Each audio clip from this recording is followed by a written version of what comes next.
Extolling the finest in secular thought, this is the Malcontent's Gambit podcast. Broadcasting from the beautiful Pacific Northwest in the United States, I'm your host, Alan Litchfield. Please visit my podcast page at malcontentsgambit.com or follow me on Twitter.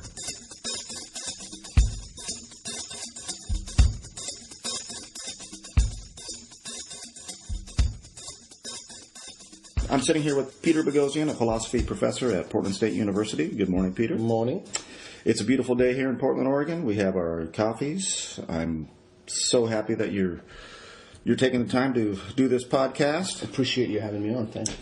I'd like to briefly give some background first. And it was in February of 2012 when I blogged a speech that you gave titled, Jesus, the Easter Bunny, and Other Delusions, Just Say No. That speech was of very special interest to me because I could not agree more with that speech. And then later I tweetcasted the speech. What was that title of that speech? Faith pretending to know things you don't know. That's right. And eventually you and I met. We talked a little bit, and then a few months later we taped Malcontent's Gambit's first podcast. It was a fun podcast. Yeah, it was my very first, titled Faith, A Barrier to Rational Thought. It was so much fun. I've been doing podcasts ever since. And I want to thank you for that. Sure. And thank you again for taking the time for this one. Absolutely. Since then, you finished a book, and it's titled A Manual for Creating Atheists. And that book will be published in November of this year by Pitchstone Publishing. It'll be out in November. You can pre-order it now. Why did you write that book, and what are you trying to accomplish? I wrote the book because everybody understands, or virtually everyone I go to these conferences or speak with people, we all know that faith is a problem. We all know that religion is a problem. We don't know what to do about it. People aren't sure how to proceed. I offer a solution to that. Not the solution, but a solution.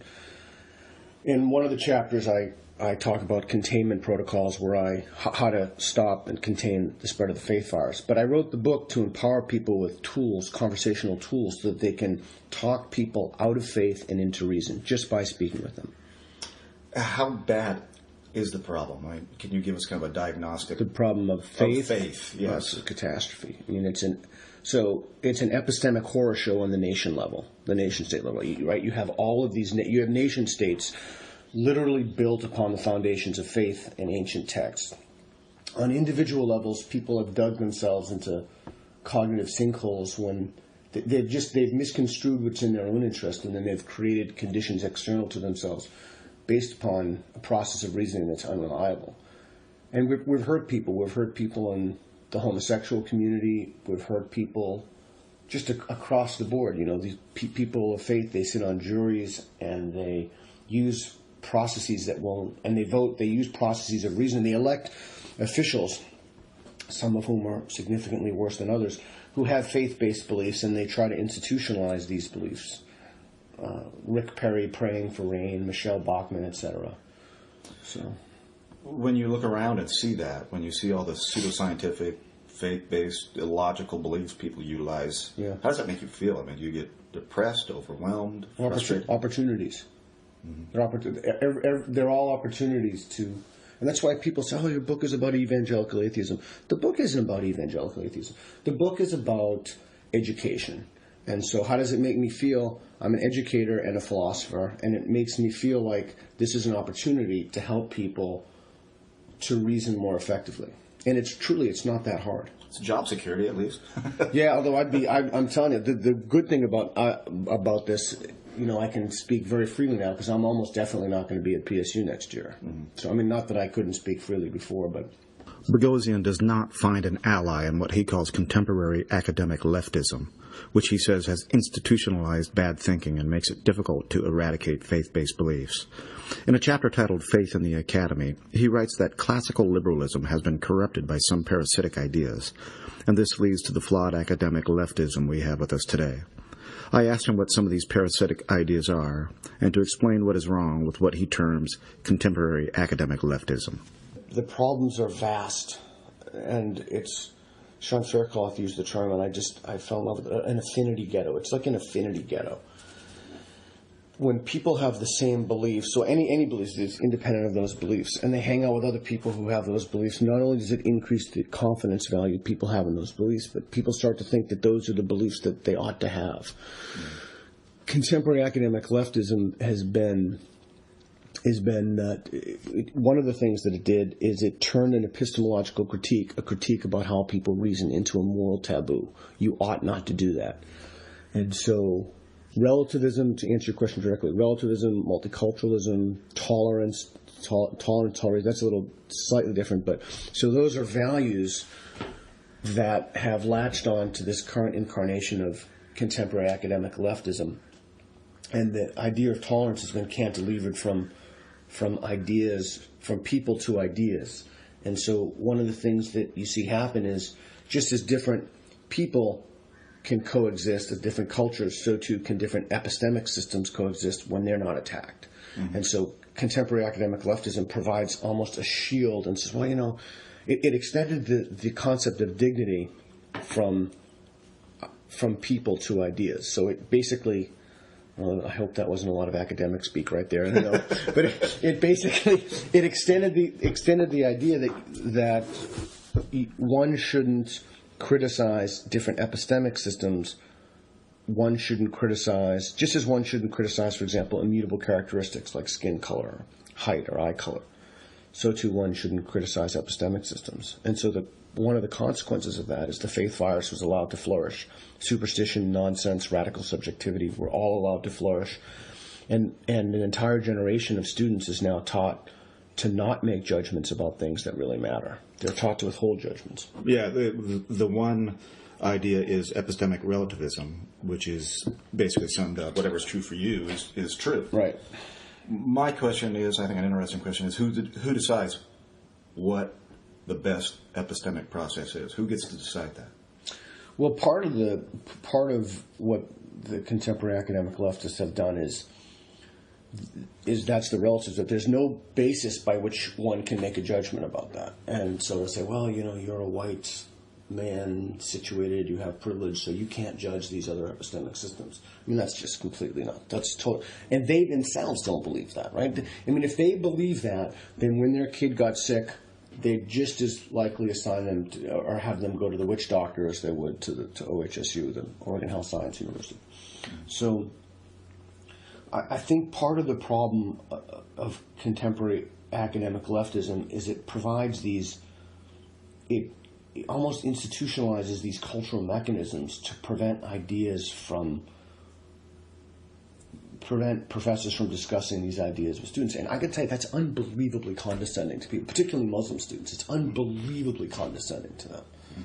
Can you explain that a little more? Why do you think it's condescending? Well, I first will state, and again, that's the freedom of probably not teaching at PSU anymore. My Muslim students are awesome. I mean, I'm not a politically correct guy. Right. So, unbelievably hardworking. I mean, I know you could say, well, they're self-selected, they take your class. Okay, yeah, right, maybe. But this idea that somehow we ought not to question values in a particular faith tradition, or we ought not to question because it will offend people, that's condescending to people who hold those ideas. Mm-hmm. Like, what, you think they're not rational agents because they hold these ideas that I don't even know what the thinking would be there.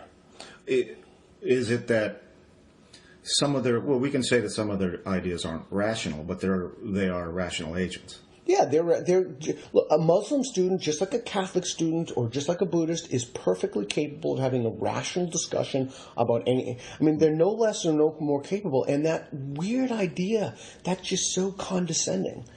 I don't, and it just seems to me a conspicuous form of, I don't know what, like condescension, or you're afraid you hurt someone's sensitivities, and why would people even think that? Well, there's a recent event at Portland State right. University that is related to this issue, I think, directly. Right. Recently, Portland State University's College Republican Student Group sponsored two separate events that caused controversy. Right. It was a talk by activist Noni Darwish, right. a vocal critic of Islam, and right. a screening of the documentary Obsession, right. Radical Islam's War Against the West. Now, I saw the YouTube video of the confrontation after the documentary screening, right. and that's getting a lot of attention. And several students at those two events, are leveling charges of racism. And I recently read the university president's statement concerning the situation. Right. You want to weigh in on? I'd love to weigh in. I mean, I'd love to weigh in. Be employed there. Probably not. Probably not. We get firing letters every year, but probably not. So yeah, I'd love to weigh in on that. So and Dawkins tweeted that video, and that video is online for anyone to see. What was so disturbing to me about that, the Muslim students, they're not the ones freaking out and shouting. If you watch that video, it really is, it's the leftists. So what's so disturbing to me about that is that we've lost civility in our discourse. Mm-hmm. And after some of my talks, people come and they give responses or rebuttals, or they challenge me to debates, or they protest my talk. They're great. That's what we do at university. Mm-hmm. We engage in discourse. Right.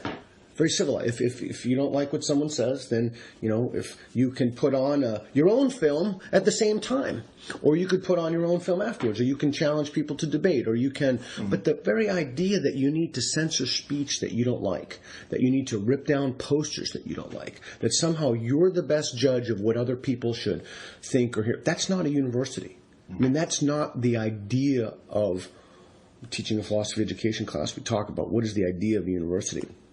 Shouting over other people who view beliefs or have beliefs that you don't like, they should be ashamed of themselves. That's a disgrace. And the president of the university sided with free speech. Now, I read his statement, and I couldn't get a clear bead on what he was.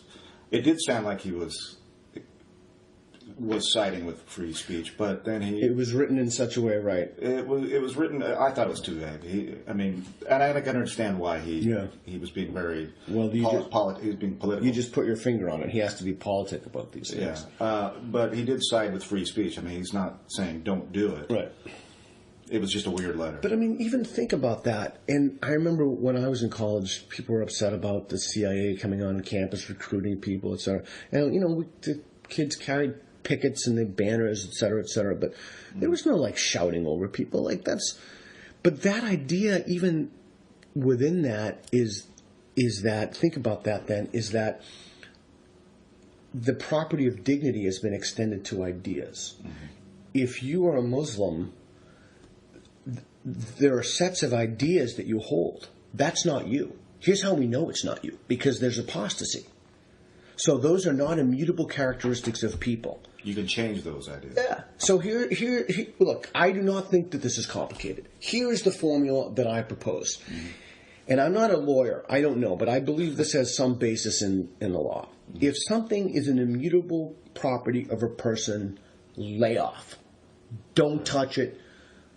Your skin color, your height, your eye color, those are immutable characteristics. Mm-hmm. It's not a cool thing, and we should not allow people to go around. That is hate speech. That's legitimate hate speech. Mm-hmm. But ideas, we need to be afraid of dangerous ideas. We need not. The whole idea of cowering to them or shouting somebody else down is completely unacceptable. I would have had them removed from the university. Mm-hmm. You try to show, you want to have your own protest, that's fantastic. You want to have your own rebuttal lecture, wonderful. We'll sponsor it. We'll give you a room, free coffee. Mm-hmm. But the idea that somebody puts on an event that's been approved by the university and you shout them down, mm-hmm. unacceptable. Yeah. You shout them down for talking about ideas, for criticism of ideas.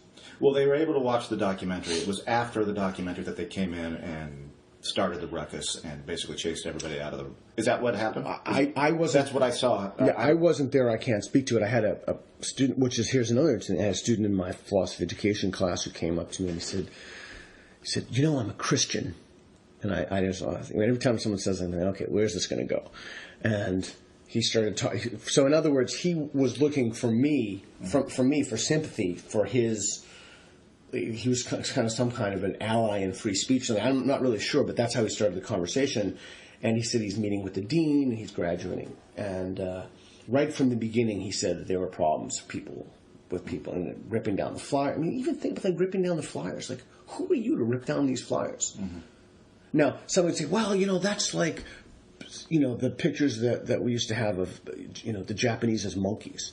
Mm-hmm. Well, invoke the criterion. That's an immutable characteristic of a person. It's not cool. I don't know. Maybe there's something in the idea that's just too complicated. Or maybe I'm wrong. Maybe that shouldn't be the criteria one invokes. Mm-hmm. But I don't understand why. Well, actually, I kind of do understand. I have an idea, a genealogical account of how it came to be that ideas were granted these properties that were hitherto reserved to people. And I think it's because there are parasitic notions on contemporary academic leftism, like multiculturalism and tolerance. And once we separate these values, these invasive, these parasitic values from contemporary academic leftism, which was more from a type of liberalism, once we do that, I think that things become clear. I think why this has happened has become clear. Well, multiculturalism is an interesting concept. On the surface, it sounds like a great idea. Everyone can get along. We're just a melting pot. Right. We're all in this together. Right. The problem is the idea that now we have to accept everyone's ideas as equal. Yeah, that's the problem. Yeah, you're absolutely right. It's a huge problem. And how do we deal with infibulation? It's not female circumcision. It's circumcision is not the right term. It's genital mutilation of girls. How do we deal with if there's a certain immigrant community who holds this as a value? Do we extend this rubric? Do we extend this umbrella of toleration? Do we tolerate these practices? Or what about people who think that homosexuality is unnatural and they need a good dialectical intervention, by the way. So what do we do about people who adamantly oppose?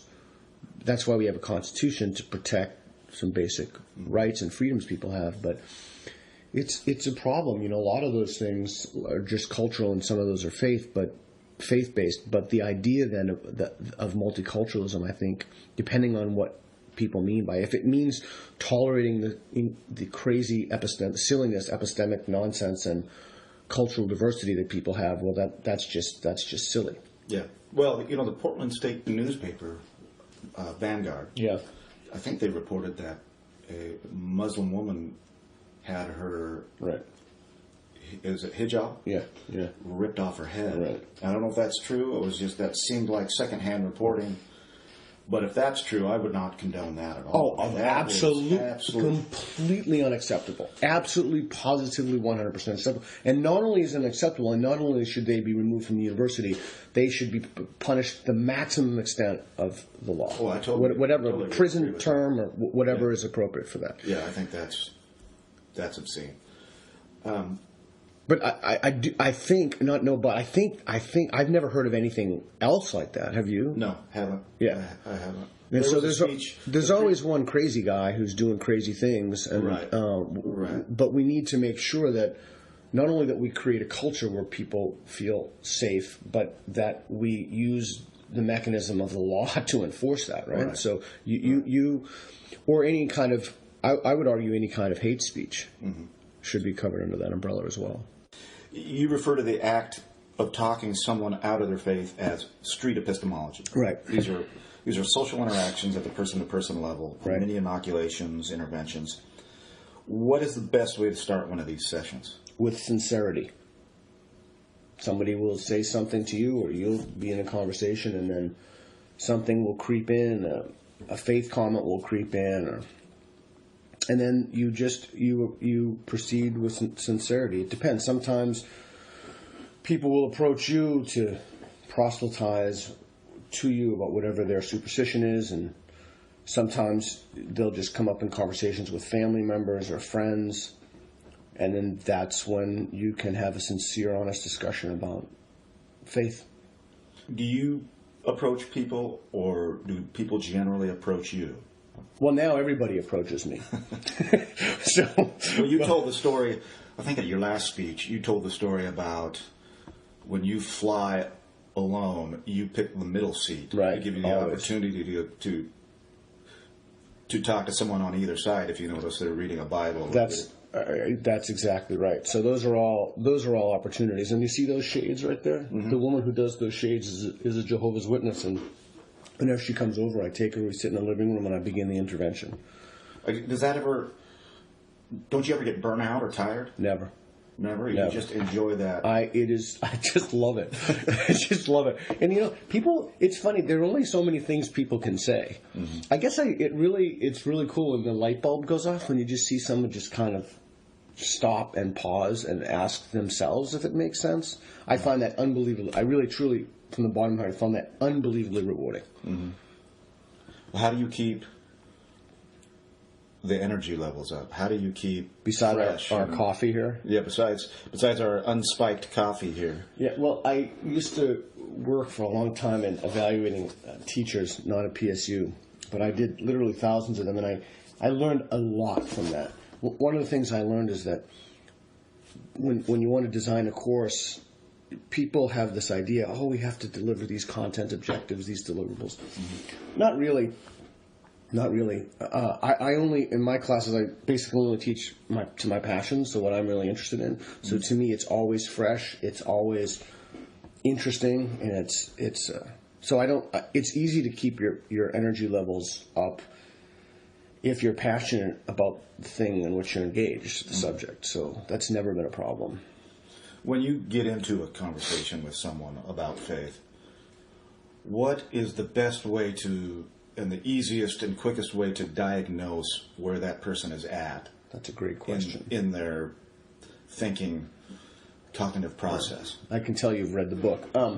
So it's really important that you need to meet people where they are, and you need sets of initial diagnostic questions to see what category of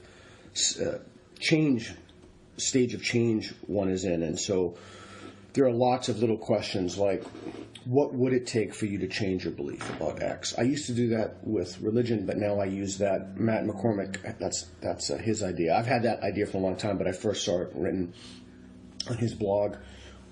How could your belief be wrong? Not how is it wrong, but how could it? Like, what conditions would have to be in place? Mm-hmm. As I said in my FFRF talk, even asking those questions creates spaces of openness. And then little questions, to pegs to try to numerically quantify it so that you can have a marker for yourself, like how confident are you that Jesus Christ walked on water on a scale from 1 to 100, with 100 being absolute certainty and 50 being, I don't know, maybe, or Muhammad flying to heaven on a winged horse. All of those are little diagnostic tools that one can ask oneself. That one can ask others in the conversation. I usually use those in the beginning of the conversation, so then I can hone my intervention to the particular stage change. Because remember, you're not trying to make people lose their faith right away. That would be ideal, but it's really an unrealistic goal. You have to bring them to the process of reasoning, or how to develop a reliable way to think about things, one stage at a time. You've asked that question before. Asking people to think about what would it take to change your mind. Exactly. Key question. Have you thought about that? Absolutely. And have you been able to formulate a good answer? I mean, it's a hard answer. It's a hard answer for me. I mean, I've thought about it. About what would make me change my mind and believe in God? Yeah. And that's a tough one. I mean, for me, a couple things. I'll just put something on the table. Sure. Just out of curiosity. One, let's say that studies of intercessory prayer started to show results in favor of intercessory prayer. Right. To what if studies on the consciousness not being related to the brain? What if we found out and I think it's Sam Harris who mentioned these random number generators on the top of operating rooms. So when people do get near death and have an out-of-body experience, if those three areas of study produced results that were interesting, then I could go that direction. I could start going, well, maybe there is souls or something. Right. But as of yet, none of those have panned out. There is zero evidence. But then you wouldn't need faith. Right. Exactly. Yes, that's a very good point. Yeah. But you're absolutely right. But so I like the example of faith healing. So we do the Harvard Prayer Studies. We do these studies on intercessory prayer. Mm-hmm. And we found, voila, wow, lo and behold, there we go. Wow, the group X prayed and it's statistically significant. That doesn't mean you should believe. It does mean you should have another study. Right? That warrants further study. So then you have the further study, and you narrow it down, and wow, look, that's unbelievable. Every time Catholics, it seems to only be Catholics, even when we've double-blinded this and controlled for other variables, every time Catholics engage in intercessory prayer, there is a statistically significant difference. Well, that is certainly some evidence, right? Yeah, you would have to have, 3 or 4 reproducible studies. Large ends, large sample size, subjects, yeah, sure. And we just don't have that. Right. But that not only do we not, that's actually one case where we can almost prove the negative. Right. Well, that one study is not going to change my mind, but a series of studies that eventually shows a pattern in the way the world works. So we don't have that, and that's what I was thinking. Is that kind of what you have formulated? I mean, what would change your mind? Well, it's interesting. I mean, when you think about what would it take for me to change my mind that I should not formulate my beliefs on the basis of evidence?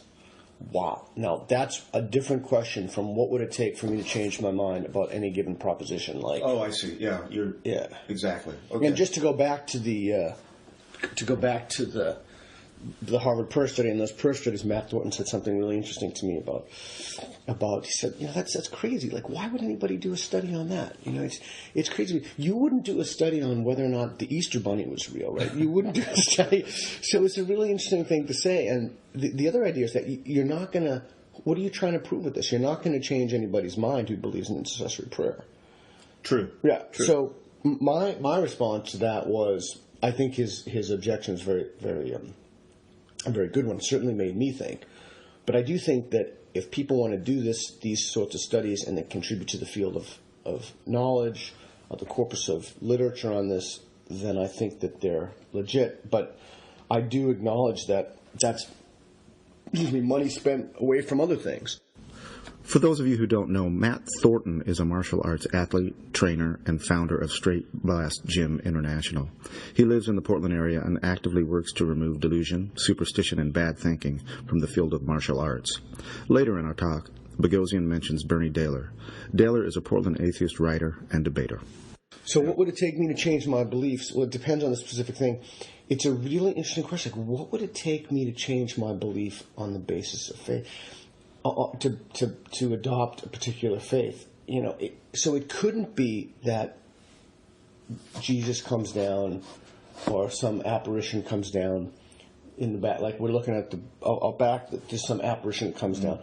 That wouldn't do it. And it looks like Jesus, right? The flowing beard, the robe, all that stuff. At least what we perceive. Well, that couldn't be it because I was alone with my coffee for a bit, and you could have dropped acid in it. Yeah, like I'm that sneaky. Right, so it could be just... This is going to be a fun podcast. So it could be a hallucination. It could be... But then the other thing is, but if I did see that apparition, and you saw it, and then we went inside and we got some people, and they saw it, and the dog was barking, etc. Well, and let's assume there's no Darren Brown trickery, but then again, it comes back to what you wouldn't need faith. Mm-hmm. That's true, because you've self-evident. Now, you could say, well, you need faith to connect the apparition to the fact that it's Jesus, and not that it's a Martian just screwing with you, right? Or whatever, some Venusian or some kind. So when you talk about what would it take for you to change your mind about the fact that you should have... Well, no evidence. Well, no evidence could do that, because then it wouldn't be faith. I want to ask you about what you think the most controversial assertion that you make in your book. Beside the whole thing besides the title, beside chapter 1, chapter 2, chapter 3, chapter beside 4. the idea that let me think. I talk about the failure of feminism. I think some people are not going to be happy with that. I talk about it's a shotgun on many of the beliefs of my colleagues in contemporary academic leftism. I talk a little bit about Islam. I'm sure that's going to be somewhat controversial. I don't know. It's hard for me to say the one thing. Maybe, so my feeling is that the people who are really not going to like this book are many of the atheists. I think they're going to be upset with the idea of the book that we should be creating atheists. Yeah, and you also make some counterintuitive arguments that you mentioned in your speech last time. Don't talk about God. Don't bring in facts. Right. Yeah. Yeah. I think you even mentioned that even the hardcore fundamentalists, people who aren't reasoned into something can't be reasoned out, and you don't think that's true. I know it's false. It's absolutely positively false. There's talk about evidence. There's overwhelming evidence, and we know from talking to Dan Barker about this. We know for a fact. I mean, he's a case in point. So Bernie Daler's another case in point. We know for a fact that Bernie said it was evidence that led him to reject his Christianity. So, and he actually has a book about science and Christianity right now. Yeah. So you can reason people into... I mean, look, you can reason people, and I use that word loosely, into believing unreasonable things. You can certainly reason them out of believing unreasonable things. I'm kind of that way, too. When I was a kid, I just bought into it. I didn't use evidence. I just believed it. Right. And it was evidence that reason and facts that reasoned me out. So reason, then, is hope. Right. I guess you can look at it that way. Yeah, reason offers hope for people to align their beliefs with reality. No. That was the tough one, the toughest question for me. Let's say you're talking to someone who has been diagnosed with cancer and doesn't have that long to live. And they say, hey, faith is all I got. I mean, what would you say? I mean, obviously, we wouldn't go up to that person and say, I think that'd be a little rude. It's a great question. My mom died this last year, and she asked my dad to bring her a little figurine of the baby Jesus, which he did. We had it since we were kids. And despite the book, despite the fact that I do it all the time, I realized there's a contradiction. I couldn't bring myself to talk about it with my mom. I think at first she was a little embarrassed that she'd asked for it, and then she didn't want to leave it at the hospital because she was afraid something would happen, would get stolen. She took it into her right into when she had heart surgery, which just parenthetically was the beginning of the problems for her. But so I recognize there's a contradiction in that, and I recognize that. I mean, I couldn't do it with my mom on her deathbed. So I don't think I could do it with mine. Yeah, but I think that for me, that's my complaint about faith-based beliefs. It doesn't prepare people for that. It just, and when they get to that point, I think it's almost too late. Would you agree with that?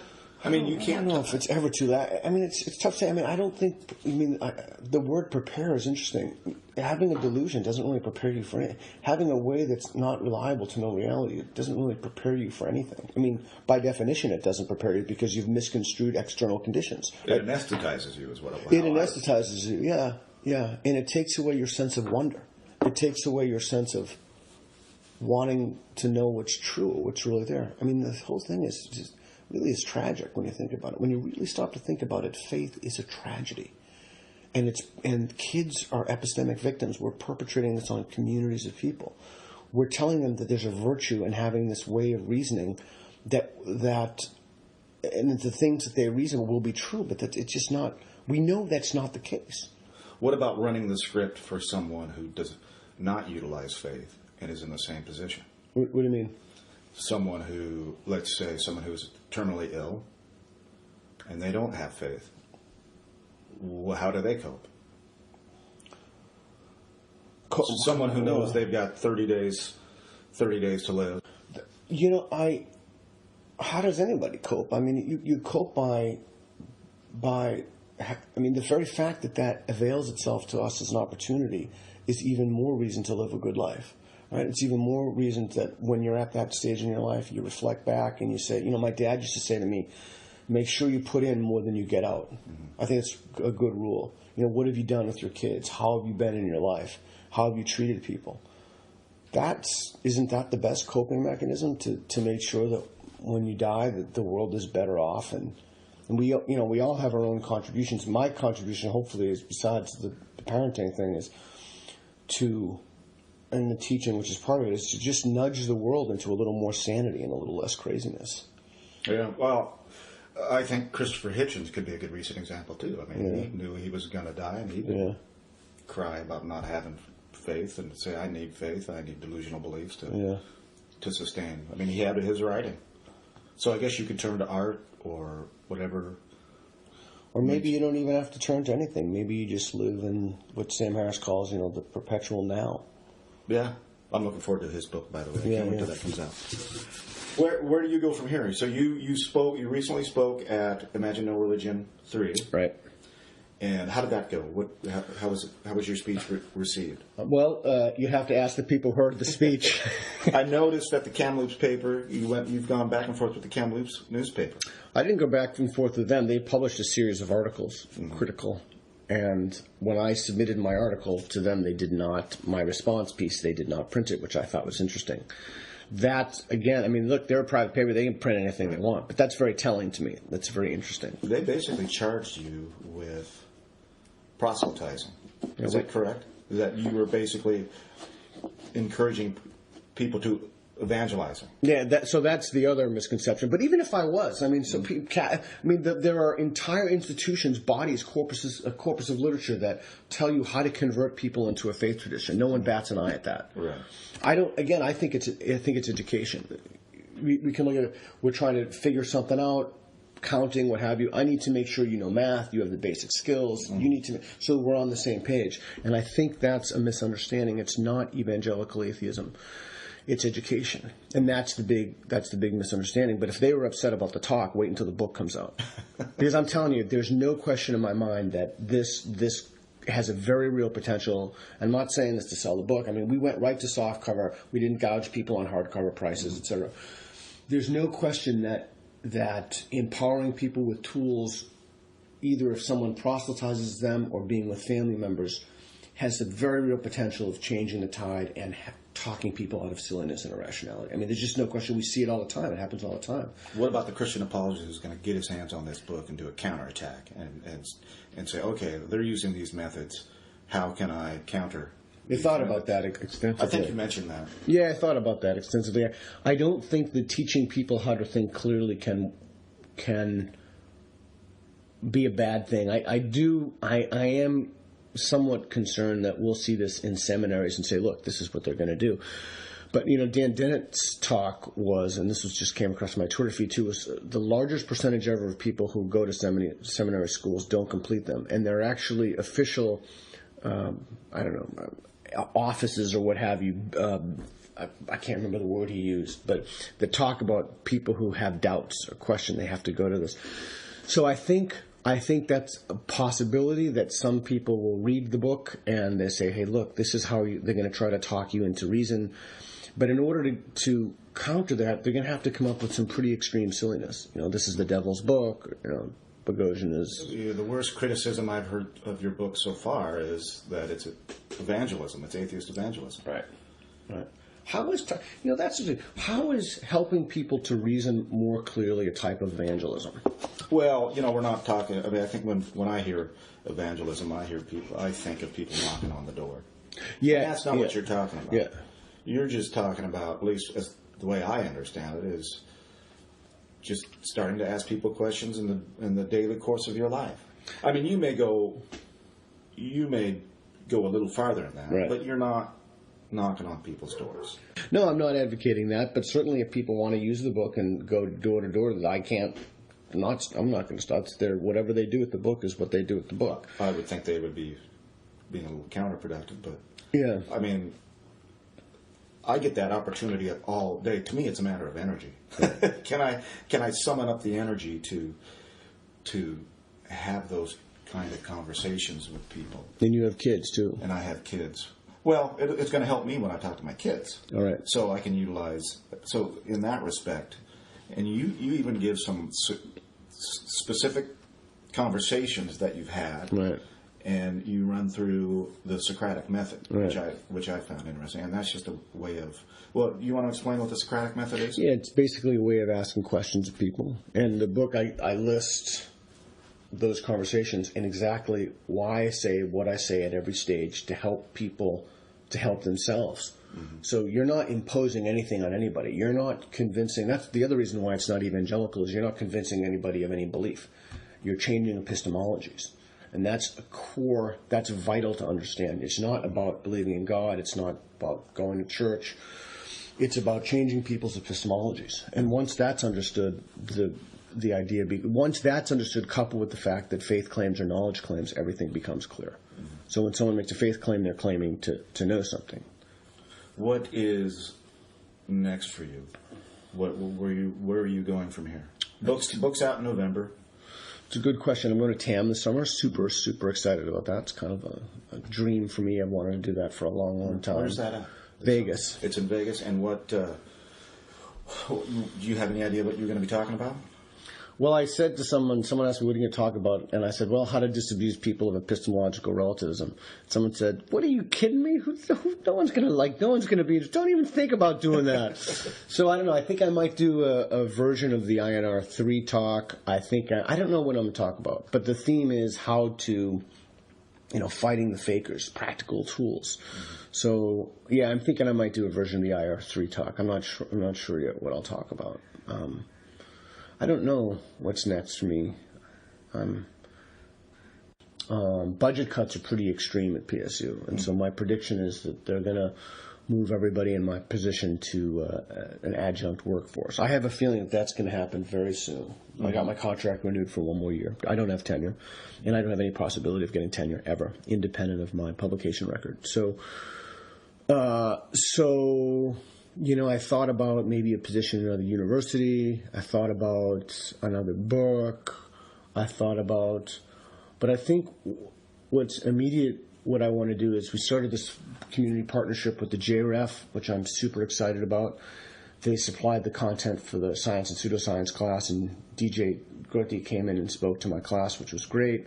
And we started a little thing with the Richard Dawkins Foundation for Reason and Science, in which my students wrote papers, and I sent them some of those papers. And I'd like to make more community partnerships to give more possibility to students. We have 3 interns right now working with the Dawkins Foundation. So I want to make sure that we use the universities as incubation chambers for reason and rationality, and we take students who really want to help advance the public understanding of science. We want to use those community partnerships as a vehicle for those students who would like to go to graduate school or write or go to journalism or filmmaking, whatever it is, to help push people towards reason and rationality. I have another book that I've been penning around, just fooling around with, but I need a vacation right now. Well, a manual for creating atheists coming out in November. Who came up with the title? Did the publisher come up with the title, or did you come up with that? No, I thought it was called editor, but I learned about books. It's called copy editor. My long-term friend, Christopher Johnson, who's the co-founder of The Onion, copy edited the book, and we went over each chapter on the phone, and then I went to see him in New Mexico, and we sat down for, I don't know how long, like a week or whatever, how long it was, and we went over every page and every word of the book. So he was fantastic. He came up with the title. I was going to call it someone wanted me to write a book, and they said, why don't you call it Against Faith? And the original title was Against Faith. But I never sat with me Against Faith. And then Christopher said, this is a manual for creating atheists. And I said, wow. I thought that was the Bible. Yeah, a lot of people say that. That should be the Bible's name. Yeah. The cover art is a local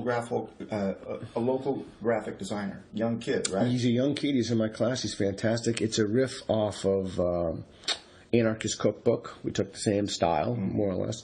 He's incredibly talented. Corey Van Hoosen is his name. He does all of the graphics for and you've seen those graphics, so they're pretty crazy. Yeah, he's good. He's excellent. He does all of the graphics for my PowerPoints, my keynote slides. So he's good. So it's been and then there have been a ton of people who helped me edit the book and who looked over the book. So I literally could not do this without the support that I get. It gave me a fantastic appreciation of the effort it takes to write a book. It was crazy, yeah. So I'd write a chapter, and then I'd submit it to 10 people, you and Sylvia from CFI, and just Justin Vacula helped me with the book. Steve, Steve Goldman, Matt Thornton, so many people. Gary would help me with the book, and then I'd take those and I'd go over each of those chapters that I got back, and then I'd send them to Chris. Mm-hmm. And then I remember once he hung up on me when the little Microsoft Word has that little red line under it. When you misspell a word, he said, "Don't ever do this again. It's over." I mean, he was a bastard. But it made the book.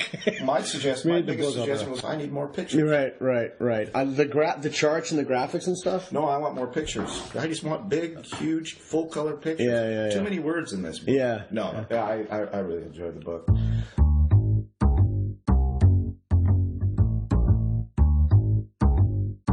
Thank you, Peter Boghossian, for your fine company and hospitality.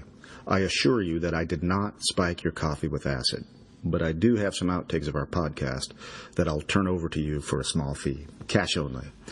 A manual for creating atheists will be published in November of this year by Pitchstone Publishing. Boghossian will also be appearing at the Amazing Meeting, also known as TAM, July 11th through 14th, 2013 in Las Vegas. Kudos, Pete. Kudos. I hope you enjoyed our conversation. Please visit my podcast page at malcontentsgambit.com or follow me on Twitter. Thank you for listening to the Malcontents Gambit podcast.